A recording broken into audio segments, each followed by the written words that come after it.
গৌরী সীতানাথ প্রেমানন্দে একবার হরি হরি বল। নিতাই গৌরী সীতানাথ প্রেমানন্দে একবার হরি হরি বল। নিতাই গৌরী সীতানাথ প্রেমানন্দে একবার হরি হরি বল।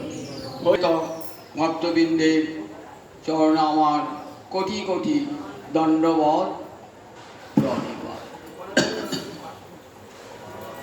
শ্রী চৈতন্য চৈতামৃতের রূপানুগ্রহ আপনাদের কয়েক সপ্তাহ ধরে শোনাচ্ছি। শ্রী চৈতন্য মনোভীষ্টং স্থাপিতং যেন ভূতলে। শ্রী চৈতন্য মনোভীষ্টং স্থাপিতং যেন ভূতলে সো অয়ং রূপ কদামজ্জং দদাতি সপদান্তিকম।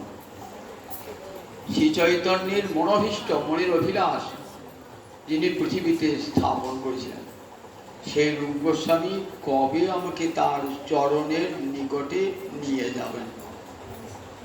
ভক্তের আকুল প্রার্থনা। রূপ গোস্বামী পাদকে মহাপ্রভু কোথায় শিক্ষা দান করেছিলেন মনে আছে? প্রয়াগের দশাশ্বমেধ ঘাট। কদিন ধরে? 10 দিন ধরে ভক্তিরস শাস্ত্রের কথা, ভক্তিরস তত্ত্বের কথা 10 দিন ধরে শোনালেন।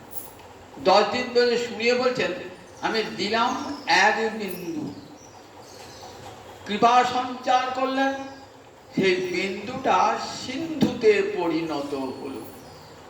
গ্রন্থখানির নাম হলো ভক্তি রসামৃত সিন্ধু। ভক্তি রসামৃত সিন্ধুর সিন্ধুর তলদেশে কি পাওয়া যায়? মণি পাওয়া যায়। নীলমণি মানে নীলকান্ত মণি বা দুর্লভ মণি। সে মণি কেমন? চকচক চকচক করে উজ্জ্বল। ভক্তি রসামৃত সিন্ধুর অতল তলে কি পাবো না? উজ্জ্বল নীলমণি। কার গান? রূপ গোস্বামীর গান। রূপ গোস্বামী দেখুন অনেক গ্রন্থ লিখেছেন তো। বিদগ্ধ মাধব, ললিত মাধব নাটক, হংসদূতম, ভক্তি রসামৃত সিন্ধু, উজ্জ্বল নীলমণি, নাটক চন্দ্রিকা, ছন্দের উপর গ্রন্থ লিখেছেন। কত স্তবমালা, প্রচুর স্তব, একটা বিশাল বই হয়ে যাবে তার স্তব পরিচিত করা। গোবিন্দ বিরুদাবলী, কত রকমের স্তবমালা রচনা করেছেন। সব গ্রন্থের হদিশও পাওয়া যায় না। 2-4টে গ্রন্থে আমি আপনাদের শুধু দিগদর্শন করে যাচ্ছি, যাতে আপনাদের একটা আগ্রহ জানবে যে এই 6 গোসাইয়ের কীর্তন হয় কেন, এই 6 গোসাই কে ছিল, কি লিখেছিলেন। শ্রী চৈতন্যের মনোভিলাস স্থাপন করেছিলেন বলেই তো এই 6 গোসাই যাবে বুঝে করিলেন বাস, আমার রাধা মাধবের নিত্যলীলা করিলেন প্রকাশ। এরা যেসে নয়, কিন্তু কত বড় পণ্ডিত যারা এই গ্রন্থ পড়বেন তারা দেখবেন যে কতখানি পাণ্ডিত্য এদের ছিল। আমি ছুঁয়ে ছুঁয়ে গেছি ভক্তি রসামৃত সিন্ধু, বিদগ্ধ মাধব, ললিত মাধব, হংসদূতম। কারণ সব ফুটিয়ে বলতে গেলে আমার এখন বহুদিন বাঁচতে হবে, অতীতে বাঁচব না। কাজে শুনিয়ে শুনে যাচ্ছি যাতে আপনাদের অন্তরটা আগ্রহ সৃষ্টি হয়। এই গোসাই কত কি লিখে গেছিলেন গ্রন্থগুলো, সেগুলো আমাদের গোচর আনা দরকার। গোস্বামী শাস্ত্র কত বড় সম্পদ, একটা লাইব্রেরি, একটা গোটা লাইব্রেরি হয়ে যাবে যে শুধু এই গোস্বামী শাস্ত্র পড়ে। উজ্জ্বল নীলমণি হল মধুর রসের বিজ্ঞান। ভক্তি রসামৃত সিন্ধুর তলদেশে এই উজ্জ্বল নীলমণি। এই উজ্জ্বল নীলমণিতে আছে মধুর রসের বিজ্ঞান।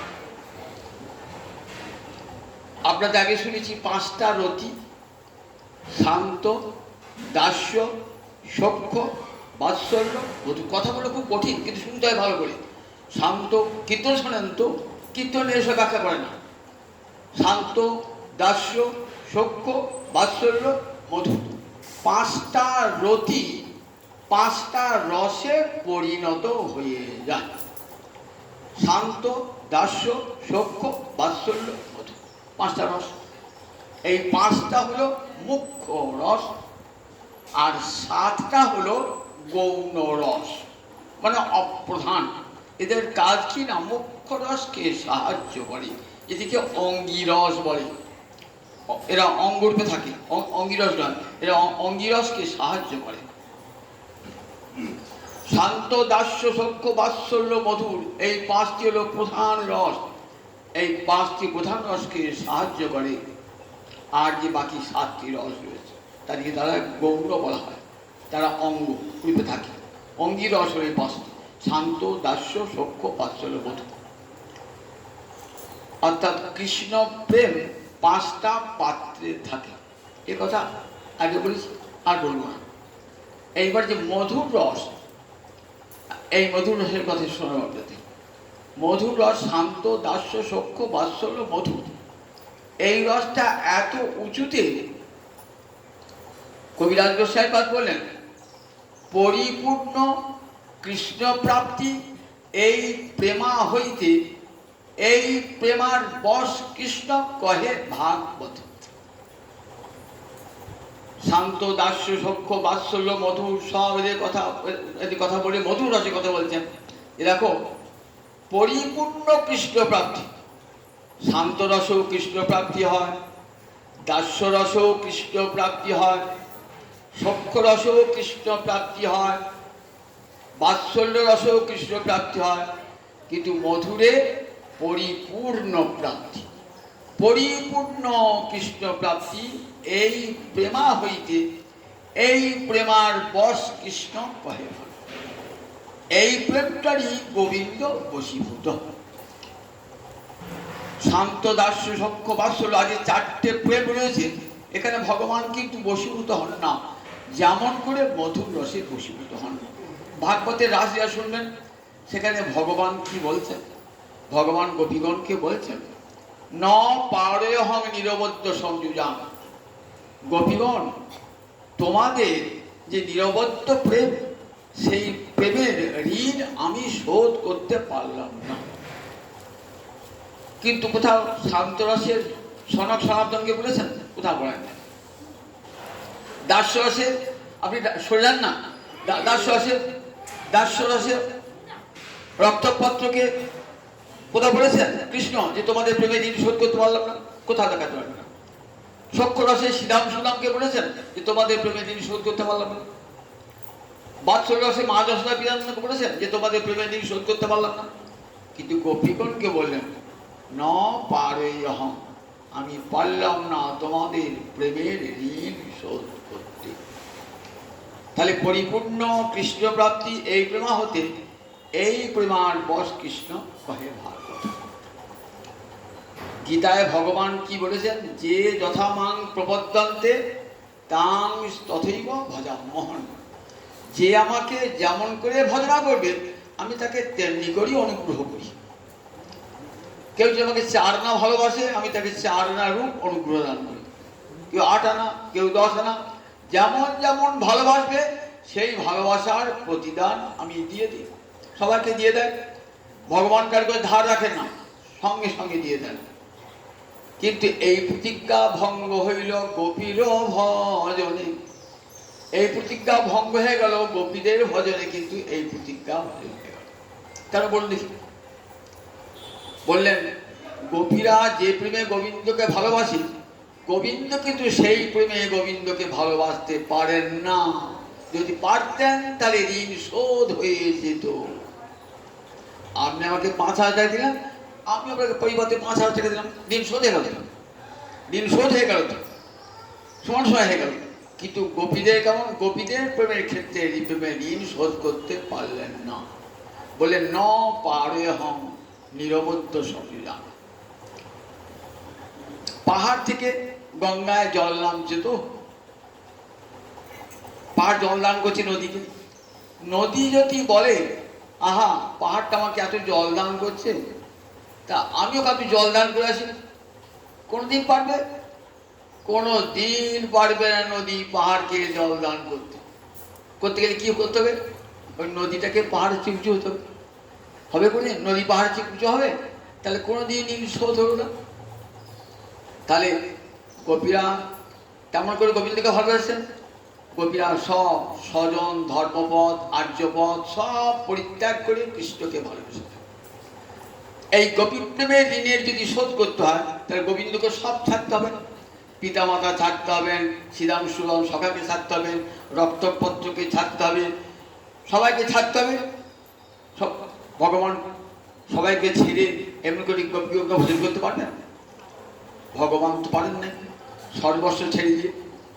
গোপীরা যেমন সব ছেড়ে দিয়ে গোবিন্দকে ভজন করছেন, তাদের প্রেমের যদি প্রতিদান দিতে হয় তাহলে গোবিন্দকে সব ত্যাগ করে গোপীগণকে ভালোবাসতে হবে।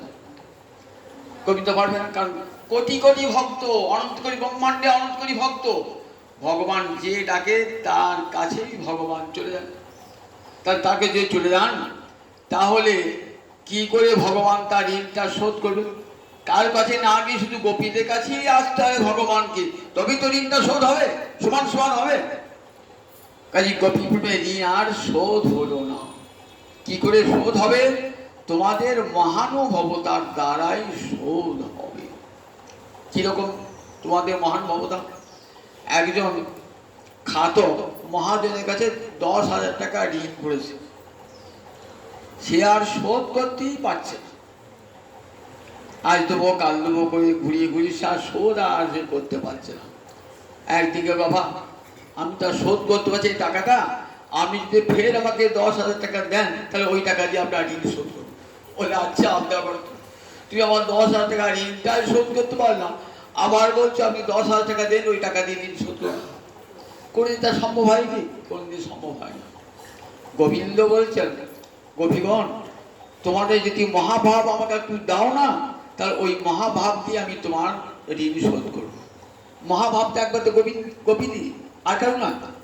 যে মহাভাবে গোপীরা গোবিন্দকে ভালোবাসেন, গোবিন্দ গোপীগণকে চাইছেন সেই মহাভাব। যে তোমাদের যদি মহাভাব একটা আমাকে দাও তাহলে তোমাদের প্রেমের ঋণটা শোধ করতে পারি। কোনদিন গোপীরা দেবেন? গোপী তো একটি বড় ধন, যে মহাভাব দিয়ে তারা গোবিন্দ সেবা করেন, সেটা দেবেন কেমন করে? ভগবান বললেন দেবে না তো, কিন্তু আমি তো চুরি কার্যে হাতটা পাকিয়েছি। ছোটবেলা থেকে আমার চুরি করা অভ্যাস, চাইলাম দিলে না, এইবার চুরি করে নেব। ভগবান কি করবেন? রাধা রানীর যে প্রেমের ভান্ডার, সেই প্রেমের ভান্ডার যদি লুট করতে পারেন তবে গোবিন্দ রাধা রানীর প্রেমের ঋণ শোধ করতে পারবেন। কিন্তু চুরি করবেন কি করে? চুরি করতে গেলে তো ধরা পড়ে যাচ্ছে, চারিদিকে অষ্টমহাশক্তি ললিতা বিশাখা আদি রয়েছেন, ধরা পড়ে যাচ্ছেন তো। বলছেন চুরি আমি করবই করব। চুরি বিদ্যায় আমি এমন পারদর্শী না, দেখো আমি ঠিক চুরি করব। কি করে চুরি করলেন দেখুন, একটা গল্প বলি। একটা আম বাগানে ভালো ভালো আম হয়, একটা লোকের লোভ হয়েছে, আম পাতে যাচ্ছে, মানে আম পাতে যায়, আর মালি আছে বাগানে একটা, মালিটা যেই আম পাতে না হে করতে আসে, আমার খাওয়া হয় না, কিন্তু মন মনে লোভ হয়ে গেল তো। তখন বলছেন দাঁড়া, আমি কত বড় চোরটাকে দেখাচ্ছি, তোর চোখে ধুলো দিয়ে তোর চোখের সামনে আমি আম চুরি করবো। একদিন দেখছেন বাগানে বাবু এসেছে, বাবু এসে আম পাড়ছেন, ধরে ভরছেন। দেখলেন বাবুটি দেখতে কেমন, বাবুর গায়ে কেমন জামা আছে, কেমন ধুতি আছে, লাঠি আছে, ব্যাগ আছে, সব রেখে দিলেন। দেখে নিয়ে বাবুটি যাচ্ছেন মন থেকে, বাবুর পশ্চাৎ পশ্চাৎ যাচ্ছে। বাবুটি কোন ঘরে রাত্রে থাকেন সন্ধান নিলেন, দেখলেন কোন ঘরে কোথায়, কোন আলমারিতে, কোন আলনায় জামাটা রাখেন, ধুতিটা রাখেন, কোথায় লাঠিটা রাখেন, কোথায় ব্যাগটা রাখেন, সব সন্ধান নিলেন। শীত কেটে ঢুকে পড়লো আগে রাত্রিবেলা ঘরে। এইবার বাবুর ধুতি, পাঞ্জাবি, লাঠি, ব্যাগ সব চুরি করে ঠিক বাবুর মতো। এইবার ওই বাবুর ধুতি পাঞ্জাবি পরে এসে বাগানে বাবু আসার ঠিক 1 ঘন্টা আগে গিয়ে আমগুলি পাচ্ছে না, খাচ্ছে। মালি একবার দেখল, মালি দেখে আবার ও তো আমার বাবু এসছেন তো, ওই পাঞ্জাবি চেনা, ওই ধুতি চেনা, ওই লাঠিও চেনা, ব্যাগও চেনা। ও তো আমার বাবু এসছেন তো, কাজে কিচ্ছু বললো না। ইচ্ছা মতো আম খেলো, ইচ্ছা মতো আম ব্যাগে পুড়লো, ফেলিয়ে ছড়িয়ে খেয়ে ফেলে গেল। চুরি করে নিয়ে পাকা চোর তো চুরি করলেন। গোবিন্দ বলছেন দেখো চুরি আমি করবো, আমি আমার রংটা, গায়ের রংটা কালো তো, তাই ধরা পড়ে যাচ্ছে, তা আমি ঠিক চুরি করব। কি করে চুরি করব? দাঁড়াও, আগে রাধারানীর ওই সোনার বরণটা আগে চুরি করব। রাধারানীর সোনার বরণটা আগে চুরি করে রাধারানীর হৃদয় ভাণ্ডার যে মহাভাব আছে তা লুট করব। কি করলেন তাই? তাই একদিন রাধারানীর এই অঙ্গবরণটা চুরি করলেন। কারো অঙ্গবরণ কেউ চুরি করতে পারে? একটা মানুষের ফর্সা রং আর একটা কালো মানুষ চুরি করতে পারে? চুরি করতে পারে না। তাহলে কি করে হবে? বলে এই গল্প করতে পেরে কোথায়? এই গল্প চুরি করতে পারে? বলে হ্যাঁ পারে, যদি ওই দুটো এক হয়। এক আত্মা, রাধা কৃষ্ণ এক আত্মা, দুই দেহ ধরি। একটা আত্মায় একটা দেহ থাকে, এক আত্মায় দুটো দেহ থাকে। কি এক আত্মায় দুটো দেহ থাকলে দুটো আত্মা। কিন্তু কবিরাজ গোস্বামী বলছেন রাধা কৃষ্ণ এক আত্মা দুই দেহ। তাহলে আত্মা একটা, দেহ দুটো। তাহলে যখনই একটা আত্মা দুটো দেহ, তাহলে একবার এই দেহটা একবার এই দেহটা দুটি গ্রহণ করতে পারে। তাহলে ওই যে রাধারানী যে অঙ্গবরণটা অনায়াসে করতে পারে, আমাদের জগতে সম্ভব নয়, অপ্রাকৃত সম্ভব। রাধারানীর হেম বরণ চুরি করেছে, চুরি করে রাধারানীর হৃদয়ের যে প্রেমের ভাণ্ডার, সেই প্রেমের ভাণ্ডারটা লুট করে নিয়ে চলে যায়। চোর চুরি করে সেখানে থাকে না, কিন্তু চোর চুরি করে কোথায় চলে যায়? চোর চুরি করে সেই জায়গা ছেড়ে বহু দূরে পালায়। দেখবেন একবারে পোশাক আশাক দেহটাই পাল্টে ফেলে, মাথা নেড়া করে কোন আশ্রমে সাধু হয়ে যায়। এখানে বড় ডাকাত হয়ে গেল, ডাকাতি করছে, খুন করেছে, পালিয়ে গেল, দিকে আশ্রমে ঢুকে পড়ে সাধু পাঠিয়েছে। কিন্তু গোয়েন্দা ঠিক ধরে ফেলবে। গোয়েন্দারা এমন না, ঘুরতে ঘুরতে ঘুরতে ঘুরতে ধরে ফেলবে। কে গোয়েন্দা? স্বরূপদামোদর রায় রামানন্দ। রায়ের দক্ষিণে যখন গিয়েছেন না, প্রথমেই দূর থেকে দেখেছেন স্নান করতে নেমেছেন। তো এই সন্ন্যাসীটা কে? সন্ন্যাসীটা দেখে তো চেনা চেনা লাগছে সন্ন্যাসীটাকে। স্নান টান করে সন্ন্যাসীকে সে প্রণাম করেছেন, সন্ন্যাসীকে আলিঙ্গন করেছেন। সন্ন্যাসী দেখিয়ে মুগ্ধ করলেন, প্রভু আমার গৃহে থাকতে হবে। চলে গেলেন। রামরায় ভাবছেন আমি চাইছি তাই ধরবো, তুমি কে? নিয়ে গেলেন। 10টি দিন ধরে সাধ্য সাধন তত্ত্ব দেখবেন চৈতন্য চৈতামৃতি রামরায় সংবাদ। 10টি দিন ধরে সাধ্য সাধন তত্ত্ব আলোচনা করবে। শেষে বলছে আচ্ছা তুমি কে ঠাকুর বলো তো? তুমি লোক ভালো বলে মরেছো তোমাকে কেন? আমি তো এগুলো মায়াবাদী সন্ন্যাসী, আমি সন্ন্যাসী। তুমি সন্ন্যাসী? মোটেই সন্ন্যাসী নাও। কেন কি দেখলে আমার মধ্যে? গোয়েন্দা তো ধরে ফেলেছে, মাথা মুড়িয়ে গিয়েছে বটে, ধরে ফেলেছে। বলছে আমি ধরে ফেলেছি, তুমি কে বলো? তারপরে আমি মায়াবাদী সন্ন্যাসী। তো না না, তুমি মায়াবাদী সন্ন্যাসী না। প্রথমে হেরিনি তোমার, পহিলে হেরিনি তোমার সন্ন্যাসী স্বরূপ। আমি দেখলাম প্রতিবিম্বী সন্ন্যাসী, নবীন যুবক সন্ন্যাসী সেজে এসেছো। তারপর দেখলাম উনি তুমি শ্যাম গোপরূপ। তারপর সন্ন্যাসী রূপ দেখতে পেলাম না, তাও দেখলাম শ্যাম সুন্দর রূপ। আবার কি দেখলাম জানো? তোমার সম্মুখে দেখি কাঞ্চন পঞ্চালিকা, তার গৌর কান্তে তোমার সর্বঙ্গ ঢাকা। প্রথমে সন্ন্যাসী দেখলাম, তারপর সন্ন্যাসীর জায়গায় দেখলাম এক সাতবর্ণের গোয়ালা। তারপরে কি দেখলাম? একটা সোনার বরণ পুতুল নাচতে নাচতে এসে তার অঙ্গকান্তি দিয়ে তোমার অঙ্গকান্তিকে ঢেকে দিল। বলো তুমি কে? কেউ নয় রামরায়, কেউ নয়। না বলো তুমি। কানে কানে বলছে রামরায় দেখো, তখন ধরে যখন ফেরেছো কে হাত চাপা দিয়েছে, দেখুন হাত চাপা দিয়েছে, যার প্রকাশ না হয়। রামরায় শোনো, কাউকে বলো না, তুমি যখন ধরেই ফেলেছো তোমাকে বলছি আমি কে জানো? তবে হাসি হাসি প্রভু দ্বারে দেখাইল স্বরূপ, রসরাজ মহাভাবে দুই এক করো। দেখো আমি কে? রাধা কৃষ্ণ এক অঙ্গে, অন্তে কৃষ্ণ বহির গোড়া। রাধারানী তার অঙ্গ বরণ দিয়ে, হেম বরণ দিয়ে কালো কৃষ্ণকে ঢেকে দিয়েছে। ধরা পড়ে গেছেন তো। রাধা বলেন না, গৌরাঙ্গ নহে মোহরে রাধাঙ্গ স্পর্শন, ব্রজেন্দ্র শুদ্ধ ছাড়া দেহ না স্পর্শে, না স্পর্শে অন্যজন। আমার যে গায়ের রং দেখছো না, এটা কেন হয়ে জানো তো? রাধাঙ্গ স্পর্শন। রাধা রানীর অঙ্গের পরশে আমার গায়ের রংটা কালো থেকে সাদা হয়ে গেছে। আর রাধারানী অঙ্গ স্পর্শ করতে পারে কে? একমাত্র কৃষ্ণ ছাড়া জগতে আর কেউ রাধারানী অঙ্গ স্পর্শ করতে পারে না। তাহলে বুঝে নাও, রাম রায় আমি ধরে ফেললেন রাম রায়। এদিকে আবার বিশাখা সখী এসেছেন, স্বরূপ দামোদর কাঁদছেন ঘরে বসে, হা কৃষ্ণ বলে কত সুর করে কাঁদছেন। তো বলছেন এই কণ্ঠস্বর তো আমার চেনা, চিনি চিনি চিনি বলে মনে হচ্ছে এই কণ্ঠস্বর। বিশাখা সখী তো কৃষ্ণ বিরহে রাধারানী কেঁদেছেন কুঞ্জবনে, সেই কান্নার স্বর তো কানে আছে। ভাবলেন একে, ধরে ফেললেন বিশাখা সখী, স্বরূপ দামোদর ধরে ফেললেন, এই দুইজন গোয়েন্দা ধরে ফেললেন যে তুমি আর কেউ নও, তুমি দেখো বৃন্দাবনের কৃষ্ণই কলিতে গৌরাঙ্গ রূপে অবতীর্ণ হয়েছ। রাধা রানীর অঙ্গ দুটি চুরি করে, মহাভাব চুরি করে এসেছেন। সেই গৌরহরি দেখুন, সেই বললেন দেখো, বললে এই প্রেম রাধারানীর যে এই প্রেম, বললেন দেখো এই প্রেমের ঋণ গোবিন্দ শোধ করতে পারেন নাই। পরিপূর্ণ কৃষ্ণ প্রাপ্তি এই প্রেমা হইতে, পরিপূর্ণ কৃষ্ণ প্রাপ্তি এই প্রেমা হইতে, এই প্রেমার বশ কৃষ্ণ কহে ভাগবতে। গোবিন্দ একমাত্র এই প্রেমেরই বশীভূত হন।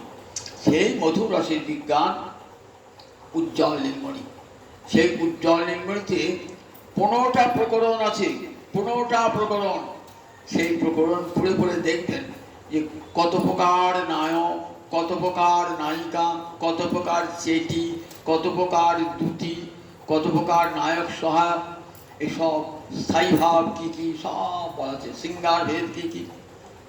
মধুর রসের একটা অপর নাম সিঙ্গার রস, উজ্জ্বল রস, সূচি রস, আদি রস, অনেকগুলো নাম। এই মধুর রস বলেন, এই যে ভক্তি রস আপনি শুনলেন তো, যে কোথা থেকে প্রেমটা উৎপন্ন হয়, আদৌ শ্রদ্ধা থেকে ধীরে ধীরে এসে প্রেম। এবার প্রেম দ্বিমুখী হল গতি, একটা গেল কোন দিকে, একটা গেল বৈকুণ্ঠের দিকে। যেটা ঐশ্বর্য গন্ধযুক্ত প্রেম, সেটা চলে গেল বৈকুণ্ঠের দিকে। ভীষ্ম, নারদ, ধ্রুব, প্রহ্লাদ, এদের যে প্রেম, সেই প্রেমটা কোন দিকে গেল? সেই প্রেমটা গেল, সেই প্রেমটা গেল কোন দিকে গেল? সেই প্রেমটা গেল, সেই প্রেমটা গেল বৈকুণ্ঠের দিকে, ঐশ্বর্য জ্ঞানযুক্ত।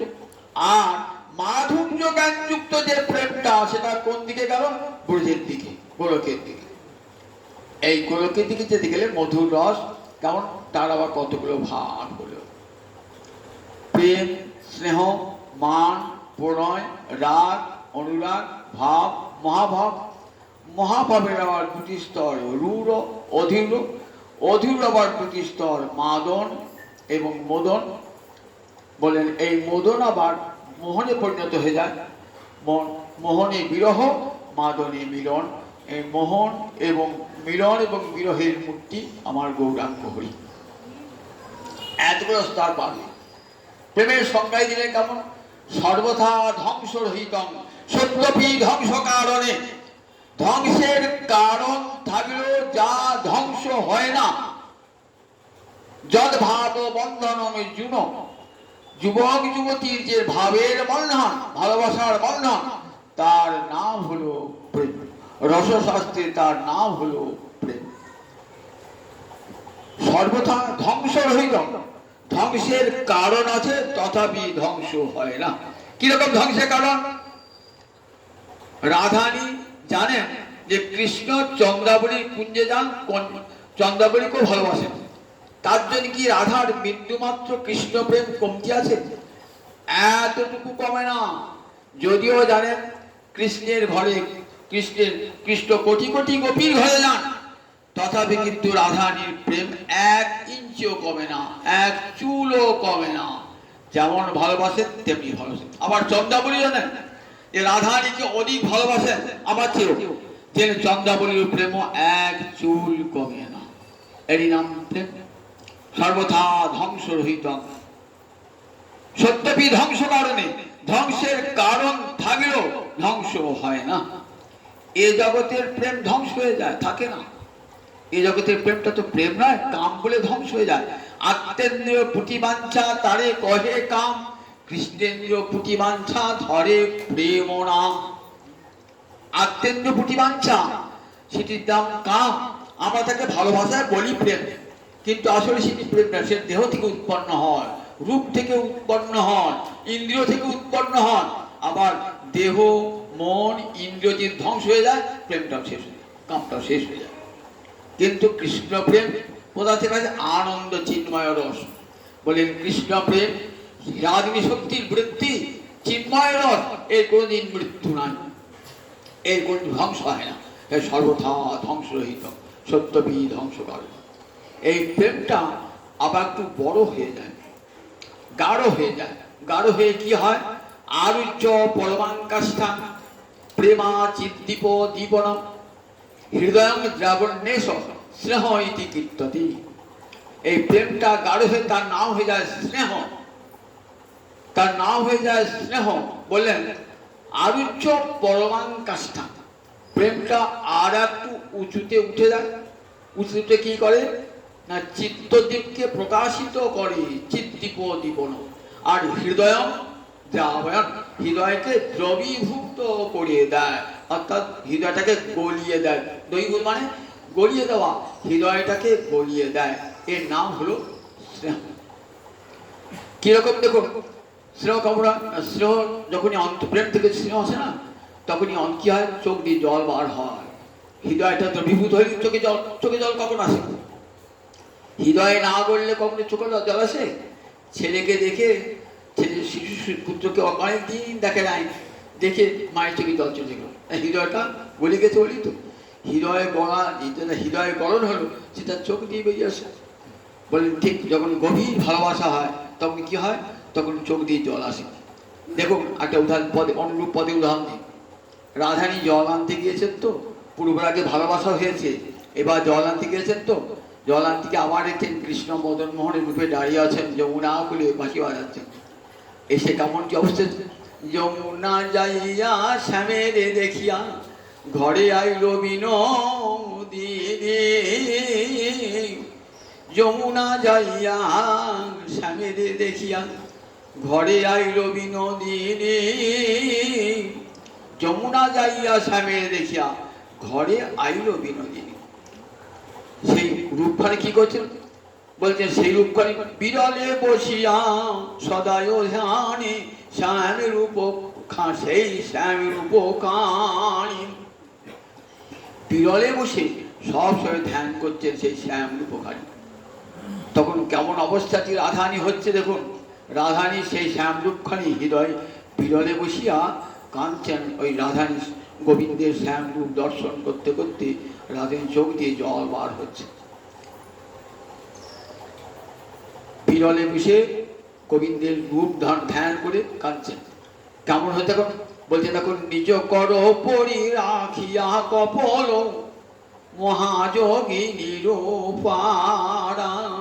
নিজ কর পরি রাখিয়া কপল, কপল মানে গণ্ডদেশ, কর পরি মানে হাতের তালুর উপরে।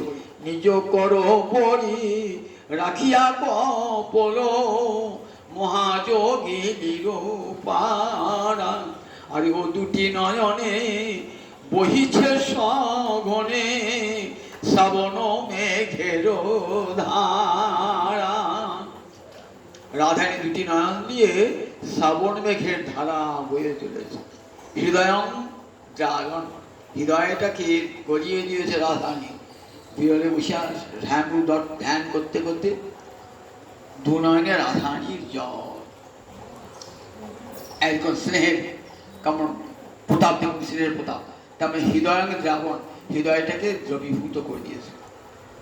এই স্নেহ দু প্রকার, ঘৃত স্নেহ, মধু স্নেহ। ঘৃত স্নেহ কেমন? বলে তদীয়তাময়, আর মধু স্নেহ মদীয়তাময়। ঘৃতস্নেহ চন্দ্রাবলী স্নেহকে বলে ঘৃতস্নেহ। কিরকম? ভগবানকে দুই রকমের ভালোবাসা। কিরকম ভালোবাসা? না তুমি আমার, এই একটা ভালোবাসা, আর আমি তোমার। আমি তোমার আর তুমি আমার। আমি তোমার, এটা কারা চন্দ্রাবলী বলে। তোমার আরো অনেক কোটি কোটি গোপী আছে, আমি তার মধ্যে আমি তোমার।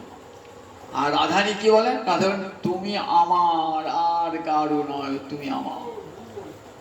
এইখানে দেখুন চন্দ্রাবলী প্রেমের সঙ্গে রাধারানীর প্রেমের তফাৎ। রাধারানী মধু স্নেহবতী, মদীয়তাময়। কৃষ্ণ আমার ছাড়া আর কারো নয়, কৃষ্ণ আমার একা। আমি আগে জানতাম কৃষ্ণ আমার একা, এখন মনে করে জানলাম কৃষ্ণ আমার একা নয় রে।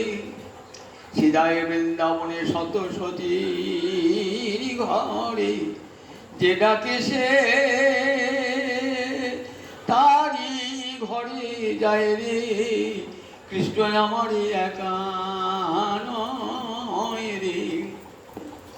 মান করি তখন রাধা রাখে, আমি জানতাম কৃষ্ণ আমার একা। আঁধল প্রেম পহিলে নাহি হেরন, শোবহু বল্লভ কান। আধরে সাধে পাদে কইনু তা শোনে, আমার অহর্নিশি জলত পরাণ। আঁধল প্রেম, কৃষ্ণ প্রেমে অন্ধ হয়ে আমি কি ভাবি, কতখানি রাধারানীর নিবিড় প্রেম, যে কৃষ্ণ আমার একা, আর কারো নয়, আর কারো নয়। এই নাম মধু স্নেহ, মধু স্নেহবতী রাধারানী। আর ঘৃত স্নেহবতী হলেন, ঘৃত স্নেহবতী হলেন চন্দ্রাবলী। তদীয়তাময় আর মদীয়তাময়। যাতে ঘৃত স্নেহ তারা কি বলে, আমি তোমার। আর মধু স্নেহবতী বলে তুমি আমার, তুমি আমার, আর কারো নয়। এতখানি গোবিন্দের নিবিড় ভালোবাসা। এই স্নেহটা প্রেম, স্নেহ তারপরে মান। স্নেহের পর মান আসে। মানটা কখন হয়? বলে স্নেহস্তু উৎকৃষ্টতা ব্যক্তা মাধুর্যং মানন্নবম। মাধুর্যং মানন্নবম যো ধারয়তি অদাক্ষিণ্যং সমানয়তি কীর্ততে। উজ্জ্বল এমনি কথা বলছি, ভালো করে পড়তে ইচ্ছা হবে আপনাদের। উজ্জ্বল মানের সংজ্ঞা, মানের সংজ্ঞা দিলেন। কি কাকে মান বলে? তা বলেন স্নেহস্তু উৎকৃষ্টতা ব্যক্তা। স্নেহ আর একটু উৎকৃষ্ট প্রাপ্ত, উৎকর্ষ প্রাপ্ত। তখন কি করে? তখন মাধুর্য সৃষ্টি করে। মাধুর্যং মানন্য, নূতন মাধুর্য সৃষ্টি করে। মাধুর্যং মানন্নবম যো ধারতি অদাক্ষিণ্য। বাইরে কেমন কৌটিল্য ভাব, অন্তরে গভীর ভালোবাসা, বাইরে কৌটিল্য। অহেরিক গতি প্রেম ন স্বভাব কুটিলা ভাবে। প্রেমের গতি কেমন? সোজা নয়, প্রেমের গতি আঁকা বাঁকা, আঁকা বাঁকা, নদীর মতন, সাপের গতির মতন প্রেমের গতি। তাই কখনো কখনো বক্রতা ধারণ করে। এই গঙ্গা নদী কোনো কোনো জায়গায় দেখুন বক্র হয়ে গেছে। এই যে কখনো কখনো বক্রতা হয়ে যায়। এই এই যে অদাক্ষিণ্য, এটা কিন্তু গোবিন্দকে আনন্দ দান করবার জন্য নয়, নিজে আদর পাওয়ার জন্য নয়, গোবিন্দকে আনন্দ দান করবার জন্য। এটি রাধারানীর মাধুর্য। দেখুন গঙ্গা সবসময় দক্ষিণ বাহিনী, দক্ষিণে সমুদ্র আছে তো, সবসময় গঙ্গা দক্ষিণ বাহিনী। কাশীতে গঙ্গা, কাশীতে গঙ্গা কোন দিকে? উত্তর বাহিনী। কাশীতে গঙ্গা উত্তর বাহিনী। এটা এর ফলে গঙ্গার মর্যাদা বেড়ে গেছে। সব জায়গায় গঙ্গা দক্ষিণ বাহিনী, কাশীতে গঙ্গা উত্তর বাহিনী। তাই দেখো রাধারানীর এই যে অদাক্ষিণ্য কৌটিল্য, এই কৌটিল্য একটা মহিমা রয়েছে। এই কৌটিল্যের জন্য গোবিন্দ বড় ভালোবাসেন রাধারানীর এই মানটা। একদিন কৃষ্ণ গোচারণ করছেন আর রাধারানী সেখানে দিয়েছে। গরিব নির্জনে গিয়ে গোবিন্দের সঙ্গে মিলিত হয়েছে। রাধারানীর চোখে বিন্দু বিন্দু জল, স্নেহ স্নেহর চোখে জল এসছে। গোবিন্দ বলছে রাধারানী তোমার চোখে জল কেন? তা বলছে তোমার ওই গরুগুলা ছুটছে তো, চোখে ধরে লেগেছে। তখন চোখে ধরে লেগেছে, ঠিক আছে আমি ফু দিয়ে উড়িয়ে দিচ্ছি। গোবিন্দ যে ফু দিয়ে গেছে না, রাধা না না, ও তোমার কপট প্রেম দেখাতে হবে না, ও তোমার কপট প্রেম ভালো, তোর মুখে ভালোবাসা ও দেখতে হবে, যাও যাও যাও। দেখেছেন মান করে গোবিন্দকে সরে দিচ্ছেন, গভীর ভালোবাসায় চোখে জল এসেছে, ওই যাও ওই কপট প্রেম তোমায় দেখাতে হবে না, তুমি সরে যাবে। তুই আবার চন্দ্রবাণীর কাছে ওই এক কথাই তো বলবে, যাও চল আমার ওই কপট প্রেম দেখাতে হবে। সঙ্গে মান ভিতরে ভীষণ সুগভীর ভালোবাসা, বাইরে শুধু একটা কৌটিল্যের ভাব ধারণ করেছে গোবিন্দকে সুখী করবার জন্য। এই রাধারানী মানকে কি বলে? ললিতমান। ললিতমান আর এক প্রকার মান আছে ঈর্ষামান। আমরা দেখেছি লক্ষ্মী দেবীর মান, আর আমরা শুনিয়েছি লক্ষ্মী দেবীর ঘোড়া পঞ্চমী লক্ষ্মী দেবীর মান। জগন্নাথ গিয়েছেন কোথায়? জগন্নাথ নীলাচল থেকে উড়িষ্যা মন্দিরে গিয়েছেন, তো লক্ষ্মী দেবীর কথা দিয়ে গিয়েছেন যে আমি তাড়াতাড়ি ফিরে আসবো, যেন কৃষ্ণ দ্বারকা থেকে মথুরা গিয়েছে, যেন আবার দ্বারকা থেকে বৃন্দাবনে গিয়েছে, আবার ফিরে আসবো বলে গিয়েছেন। তার লক্ষ্মী অপেক্ষা করে আছে 3-4 দিন অপেক্ষা করে, পঞ্চমীর দিন আর লোককে থাকতে বলেন। পঞ্চমীর দিন লক্ষ্মী বেরিয়ে বললেন একবারে, চতুর্দোলায় চেপে ভালো করে সেই যে পুজো বেরিয়ে পড়েছে মহাপ্রভুর রঙ্গ দেখবার জন্যে। পুরীর রাথের পুরীর যেখানে যেদিকে রথ যায় না, যেদিকে সেইখানে পাশেতে রাজার ব্যবস্থা করেছে যাতে মহাপ্রভু দেখতে পান এই লক্ষ্মী দেবীর যাওয়া। লক্ষ্মী বিজয় উৎসব বলে, এটা খুব ধুম হয় ঘরে পঞ্চমী দিন পুরীতে, খুব ধুম হয়। তার একদিকে নারদ আর একদিকে স্বর্গদম। নারদ তো নারদ যে বৈকুণ্ঠে পার্শ্বদ লক্ষ্মী পক্ষে, আর আমাদের স্বর্গদামোদর ও তো ললিতা সখী, তাই বৃন্দাবনের পক্ষে। তা বলছেন দেখো তোমার বৈকুণ্ঠের লক্ষ্মী কেমন, দেখো কেমন মান, দেখো কেমন চলেছেন, সেই যে পুজো চলেছেন কোটি কোটি সহচরীকে সঙ্গে নিয়ে গিয়ে আবার কেমন করে কি করছে, ওই রথের উপর বেত্রাঘাত করছে, রথের উপরে বেত্রাঘাত করছে রথের উপরে। আর আমার রাধারানী কেমন মান জানো বৃন্দাবনে, কেমন রাধারানী মান? কুঞ্জে বসে আপন কুঞ্জে বসে কাঁদছেন, চোখের জল ফেলে কাঁদছেন। কই রাধারানী সেই যে বুঝে চতুর্দোলায় চড়ে কাউকে আঘাত করতে যাননি, তখন হাসাহাসি এই তর্কাতর্কি হচ্ছে, আর মহাপ্রভু আনন্দ উপভোগ করছে। এই যে লক্ষ্মী দেবীর মান আমরা দেখতে পাই, একে বলে ঈর্ষা মান। আমরা আরেকটা জায়গায় লক্ষ্মী দেবীর মান দেখেছি, লক্ষ্মী অজ্ঞান মাসে আমরা পুরীতে একটা উৎসব হয়। কীরকম উৎসব? বৃহস্পতিবারে সব জায়গায় বাড়িতে লক্ষ্মী পূজা হয়। ওই দিন সকালবেলাতে ভোরে উঠে সব ঘরে আলপনা দেয়, ঘর ঝাঁট দেয়, আলো জ্বলে, লক্ষ্মী দেবী বার হন। দেখি কার কে সকাল সকাল উঠেছে, কে ঘর আলো জ্বালিয়ে রেখেছে দেখছেন। দেখছি একটা ব্রাহ্মণী ঘরে গেলাম, বাবার নাক ডাকি ঘুমোচ্ছে 7টা পর্যন্ত, ওটারও নাম নাই, কিছুই নাই, পালিয়ে গেল, যা তোর ঢোনার হবে না, যা এই গেল। দিয়ে দেখছে ঘুরতে ঘুরতে গিয়ে নগরেছে একটা চণ্ডালিনী, তার নাম শ্রেয়া চণ্ডালিনী। সে দেখছে কি সুন্দর করে সাজিয়ে পুজিয়ে দিয়েছে, আলো জ্বেলেছে, ভোর 5টার সূর্য ওঠা এখন উঠেছে, পরিষ্কার পরিষ্কার করেছে। তার ঘরে লক্ষ্মী চলে গেলেন, লক্ষ্মী চলে গেছেন। তো এবার লক্ষ্মী ঘুরে টুরে বাড়ি আসছেন, তো জগন্নাথ আর বলরাম প্রাতঃভোরে বার হয়েছিল, আস্তে আস্তে দেখছেন বলরাম এ তো আমাদের লক্ষ্মী, তো ও লক্ষ্মী এখন স্বেচ্ছাচারিণী হয়েছে না, ঘর থেকে বেরিয়ে যাচ্ছে, হ্যাঁ ঘর থেকে বেরোচ্ছে। জগন্নাথ তোমার স্ত্রীকে সাবধান করো, দেখো ঘর থেকে বেরিয়ে যাচ্ছে, আমাদের অনুমতি না নিয়ে বেরিয়ে যাচ্ছে, আমি কিন্তু আজ ওকে ত্যাগ করবো, ওকে আর ঘর ঢুকতে দেবো না। না না দাদা একটা অপরাধ ক্ষমা করবো, না কোনো অপরাধ ক্ষমা করবো না, ওকে ঘর থেকে বার করবো। এলে যে লক্ষ্মী যাও, তোমার এখানে থাকা হবে না, তুমি আমাদের অনুমতি না নিয়ে তুমি একা একা চলে গেলে চণ্ডালিনীর ঘরে। বলে বেশ আমি চলে যাচ্ছি, চলে গেলেন। এবার জগন্নাথ আর বলরাম বসে আছে, বলছেন কই গো সকাল আর 7টা বাজলো 8টা বাজলো, এখন তো কিছুই খাবার এলো না, এর মধ্যে 7-8 বার খাওয়া হয়ে যায়, কোনো খাবার এলো না। বলরাম বলছে জগন্নাথকে দেখে এসছো, জগন্নাথ দেখে এসছো। জগন্নাথ লোপার দিকে তো দিয়ে বললেন ঘরে তো কেউ নাই, লক্ষ্মী নাই, লক্ষ্মী না থাক না থাকলো তার সহজ সখীরা আছে, বলে দেখেছি কেউ নাই, সব চলে গেছে। বেশ কেউ না থাকলে খাবার দাবার জায়গাগুলো তো আছে, ঘুরেছি, বলছে না সেও নাই, নাই। আচ্ছা তাহলে উনানগুলো আছে, বলে উনানগুলো ভেঙে চলে গেছে, উনানগুলো ভাঙা, তাহলে এখন উপায়টা কি? কোথাও খাবারও ঘরে নাই, উনানগুলো পর্যন্ত ভাঙা, আবার সহজে অন্য জায়গায় করে দেবে কেউ তো নাই, তাহলে এখন কী করা যায়? বলো চলো হয় আমি দুজনে বার হয়ে দেখি কোথায় কী পাওয়া যায় খাবার। খুঁজতে খুঁজতে গিয়ে অনেকক্ষণ খুঁজেছে, এবার খিদেও পেয়েছে, তো খিদে পেয়েছে, দেখছেন এক জায়গায় কতগুলো প্রসাদ নিয়ে আসে। বলে কোথায় প্রসাদ দিচ্ছে? এখানে ঠাকুর আছে, প্রসাদ দিচ্ছে। তা আমাদেরকে একটু প্রসাদ দাও না। এই না, একটু একটা খই দিয়েছে। খই যে খেতে যাবেন, খই বাতাসে একবারে আমুড়ে গেল, একটা খই আর বলল না। কী খাবে? একটা নদীতে জল দিলে, চলো জল খাই গেল। নদীতে জল খেতে গেলেন, ওই যে নদীর জল শুকিয়ে গেল। আর কেটে যায়, এবার চলো গাছের পাতা দেখায়, গাছের পাতা ঝরঝরে ঝরে পড়লো। এ বাবা, এ তো গাছের পাতাও ঝরে পড়লো, জলও পেলাম না, খইয়ে পেলাম না, আর কী করি? সবাই বলছি গ্রামের লোকগুলো দেখো তো খাবার পাওয়া যায়? বলে হ্যাঁ পাওয়া যায়, এখানে চন্ডালিনীর বাড়িতে পাওয়া যায়। চন্ডালিনীর বাড়ি গিয়েছেন, চন্ডালিনীকে বলছেন, চন্ডালিনী তুই দেখো, তুমি তো চন্ডালিনী, তোমার হাতে তো আমরা খাবো না, তোমার দেখো চাল ডাল সব দাও, আমরা রান্না করে খাবো। বেশ, বাবা এসেছেন যখন চাল ডাল সব দিচ্ছি। বলরাম জগন্নাথকে বলে, জগন্নাথ তুমি উনুন ধরাও, চাল ডাল রান্না, আমি স্নানটা করে আসি।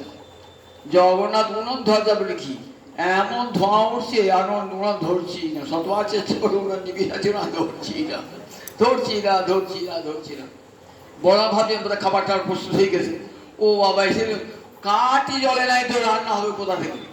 বলরাম বলছে, দেখো বলরাম কাজ করো, তুই পারি না, তুই অকম্মা ঢেকি একটা এটা আগুন জহাতে পারি না, ও সতেজ চেষ্টা দেখো। বলরামও চেষ্টা করলেন, এমন ধোঁয়া উঠলে সঙ্গে আগুনও চলে গেল। তাহলে কী করা যায়? রান্না করতে গেলে হলো না, কী করা যায়? তখন ঠিক আছে, চন্ডালি তোমার ঘরে যা তাই দাও। চন্ডালি দিয়েছেন খাবার, নানা খাচ্ছেন তো, ক্ষুধাও পেয়েছে। এত সুস্বাদু রান্না, এ তো আমরা লক্ষ্মীর হাতে খাই, এই চন্ডালিনী এত সুন্দর এনেছে। চন্ডালিকে এনেছেন তো লক্ষ্মী, সুন্দর করে দিয়েছেন। আবার দেখছেন খাবার শেষে দুটো করে পিঠে, এটা কে জানলে তো লক্ষ্মী থাকবে, জানে না। তখনই সন্ধ্যার পেয়ে লক্ষ্মী একারই আছে। তখন সন্ধ্যার করে চলো লক্ষ্মী গিয়েছে, কেন আমাকে যে বাড়ি থেকে তাড়িয়ে দিয়েছ, মান করে চলে এসে যাবো না? না না চলো, তুমি না গেলে তো আমরা উপসে থাকবো। তা বললেন ঠিক আছে, যাবো একটা শর্তে, আমি চন্ডালিনী ঘরে পৌঁছে যাবো, তোমরা কোনো বাধা দিতে পারবে না। আমার কোনো জাতি বিচার নাই, আমি সর্বত্র বিচরণ করি এবং প্রসাদ সকলে পাবে। বললেন ঠিক আছে। সেই শর্তে ফিরে এলেন লক্ষ্মীদেবী, ফিরে এলেন, দেখালেন লক্ষ্মীর কেমন গভীর মান, লক্ষ্মীর মান উদাত্তমান, চন্দ্রাবলী মান উদাত্তমান, রাধানী মান ললিতমান। যে মানেতে গোবিন্দ তুষ্ট হন, রাধানীর মান গর্বিনী মূর্তি দর্শন করে গোবিন্দের আনন্দ হয় না। কত প্রকারে সে মান ভাঙাবার চেষ্টা করেন, কত রূপে রাধানী কৃষ্ণ বিরহে কাঁদছেন। তো সখীগণ বলছেন, দেখ তখন আসিয়া না গর সম্মুখে দাঁড়ালো, গড়ে পিত বাসুদিয়া। দেখ সুষামনা গড়ে ফিরে না চাহিলি, তু বড় নিঠুর মেইয়া। দেখ নাগরে সে সেরে গেল, তখন একবার ফিরে চাইলি না, একবার ফিরে চাইলি না রে। নাগর চরণ ধরে সেধে গেল, একবার ফিরে চাইলি না রে। এখন কাঁদিলে কি বা হবে, স্বামী জলধর এসেছিল, তুই মানে পবনে উড়ায়ে দিলি। স্বামী জলধর এসেছিল, তুই মান পবনে উড়ায়ে দিলি। শ্যাম জলধর শ্যাম্যাগ এসেছিল, মান পবনে উড়িয়ে দিলি তুই। এখন কি করবি? দেখ তোর চোখের নয়নের দিলে দেখ সেই প্রেম তরুকে সেচন কর। রাধানী এমন মান, গোবিন্দ রাধানী কাঁদছেন, দীর্ঘমান সুদীর্ঘমান রাধানী মান ভাঙছে না। তখন কৃষ্ণকে একটা বিদেশিনী সাজিয়ে এনেছেন, বিদেশিনী রমণী মধুর কণ্ঠে কীর্তন করছেন। রাধানী কুঞ্জ থেকে একটু দূরে মধু কণ্ঠে কীর্তন করছেন, রাধানী কীর্তন শুনছেন। বলছেন মেয়েটা কে গাইছে, সুন্দর কণ্ঠ তো। রাধানী কৃষ্ণ সেজেছেন, সুন্দরী রমণী সেজেছেন, দিয়ে গান গাইছেন। ডেকে নিয়ে এলেন, দিয়ে বলেন বাহ তোমার সুন্দর কণ্ঠ তো, তোমার গান গাও না। কার গান গাইবো? কৃষ্ণের গান গাইবো না, কৃষ্ণের গান আমি শুনবো না। রাধারানী বলছেন কৃষ্ণের গান আমি শুনবো না। কৃষ্ণের গান শুনবেন না, ওই লোকটা গান আমি শুনবো। আচ্ছা তাহলে রামচন্দ্রের গান গাই। রামচন্দ্রের গানও শুনবো না। রামচন্দ্র ভয়ঙ্কর নিষ্ঠুর, লোকের মিথ্যা অপবাদের জন্য নিজের স্ত্রীকে বিসর্জন দিয়ে এলো। আবার তখন সোনার সীতা নির্মাণ করলো যজ্ঞক্ষেত্রে, তবু নিজের স্ত্রীকে আনলো না। আবার নিজের স্ত্রী যখন এলো যজ্ঞক্ষেত্রে, বাল্মীকি নিয়ে এলো, বললে না না তোমাকে আমার অগ্নি পরীক্ষা দিতে হবে। এত নিষ্ঠুর আছে। রামচন্দ্রের গান শুনবো। আচ্ছা কাজ করো, তাহলে মহাদেবের গান শুনবে। মহাদেবের গান শুনবে কেন? বললো ওর মাথায় একটা বউ, আবার কোলে একটা বউ। মাথায় গঙ্গা, কোলেতে পার্বতী। ও আমি শুনবো, ওর গান শুনবো। ওর গান শুনবো না। তাহলে তাহলে কার্তিকের গান শোনায়। কার্তিকে তো বিয়েই হয় না, ও মথুরা সে কি জানবে? তাহলে তাহলে শেষমেশ কিশোরী গান শোনায়। কিশোরী গান শোনাচ্ছেন। বলছি আচ্ছা তোমার এত চোখে জল কেন? তারপর জানো আমিও মান করেছিলাম, আমার নায়ককে আমি প্রত্যাখ্যান করেছিলাম, তো কোথায় যে গেল? আমার একটু মান করে স্যার ফিরে এলো না। কারণ তো আমি তারই যদি খুঁজে খুঁজে বেড়াই থাকি। রাধারানীর তোমার ললিতা বিশাখা বলছে আমাদের সখীরও তাই গো, আমাদের সখীরও তাই, কৃষ্ণকে খুঁজে খুঁজে পাচ্ছেন না। চোখে বিশাখা বলছেন যাও কুঞ্জে গিয়ে এবার মোহন মূর্তি ধারণ করো, হাতে মোহন মুরলি নিয়ে ত্রিভঙ্গ ভঙ্গিমে দাঁড়াও, আমরা নিয়ে যাচ্ছি রাধারানীকে। রাধারানী অন্তত দ্রবীভূত হয়েছে, কৃষ্ণ বেরোনোর জন্য আকুল হয়েছে। তখন কুঞ্জে নিয়ে গেছেন। গোবিন্দ ওই নারী বেশ পরিত্যাগ করে মোহন মুরলী ধারণ করে ত্রিভঙ্গ ভঙ্গিমায় দাঁড়িয়েছেন।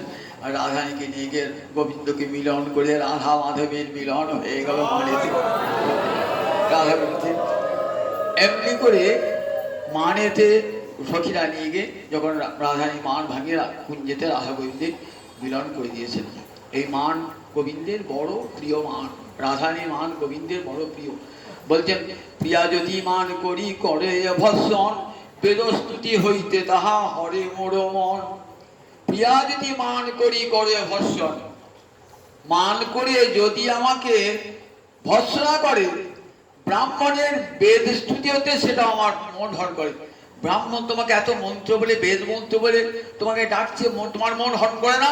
বলে না, ততখানি করে না যতখানি গোপীদিকের ভৎসনা, যাহি মাধব যাহি কেশব বলে যতখানি ভৎসনা করেন। আর সেই তিরস্কারটা আমার কাছে যেন পুরস্কার তুলল, সেই তিরস্কারটা। তাই দেখুন মানে যখন মানিনী হয়ে গোপীরা তিরস্কার করতেন, তখন গোবিন্দের কাছে সেটি পরম আনন্দের হতো।